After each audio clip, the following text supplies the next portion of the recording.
Hello everyone, it's me Josh, welcome to Story Time. Hope you're excited and ready for a storybook. I always am. It's great to read. Get creative and use your imagination and read stories like this.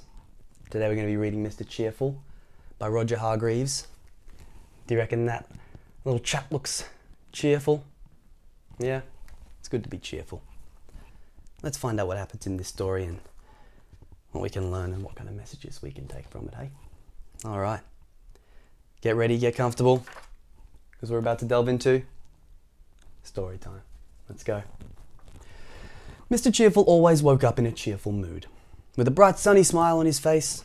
In fact, Mr. Cheerful was one of the most cheerful people you are ever likely to meet. He did, however, have one secret that made him sad, but nobody knew about it. Not yet, anyway. All I can tell you is that he liked to keep it under his hat. Mr. Cheerful.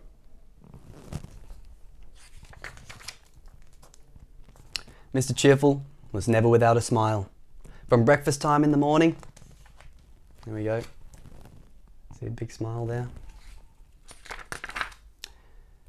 to his bath time at night, Mr. Cheerful beamed from ear to ear.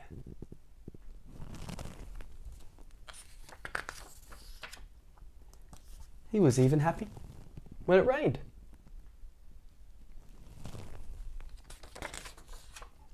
And on a sunny day, his smile was even brighter and sunnier than the sun. Everybody around him couldn't help but feel cheerful.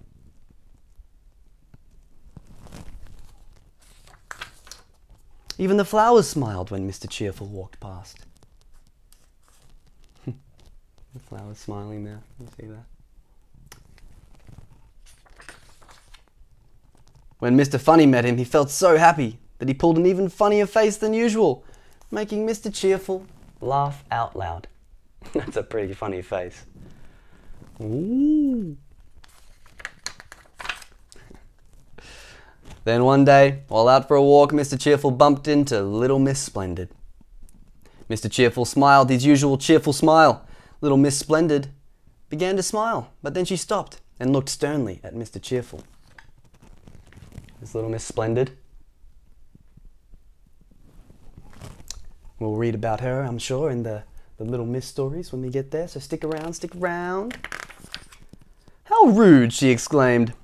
Young man, don't you know that you should raise your hat when you meet a lady? She's like,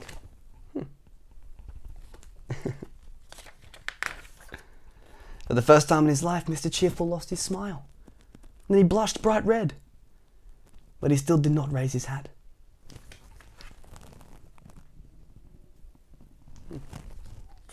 Wonder what's under the hat. You should be ashamed of yourself, cried Little Miss Splendid. Why won't you raise your hat? I'm too embarrassed, replied Mr. Cheerful, blushing an even brighter red. Without my hat on, I'm not very good looking, and that makes me sad. Really? Asked Little Miss Splendid. Let me see. Mr. Cheerful lifted his hat.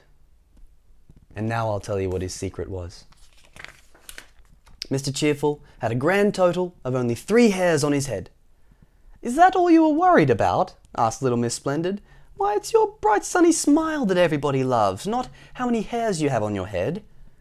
And Little Miss Splendid smiled. Then Mr. Cheerful smiled. It's okay. It's Mr. Cheerful. Doesn't matter about his hair. And ever since that day, he hasn't stopped smiling. And he is always quick to raise his hat to everyone he meets. There he is. And everyone he meets goes away feeling happy and cheerful, which leaves only one thing left to say. Hats off to Mr. Cheerful. Hats off is like praise or well done to you. So well done to Mr. Cheerful, hats off to him. It doesn't matter, those sort of little things. Just be yourself and be happy with who you are. Alright. My name's Josh, thank you so much for being here for Storytime. It means the world to me. I'll be back again with another story really soon. Bye for now, but not forever.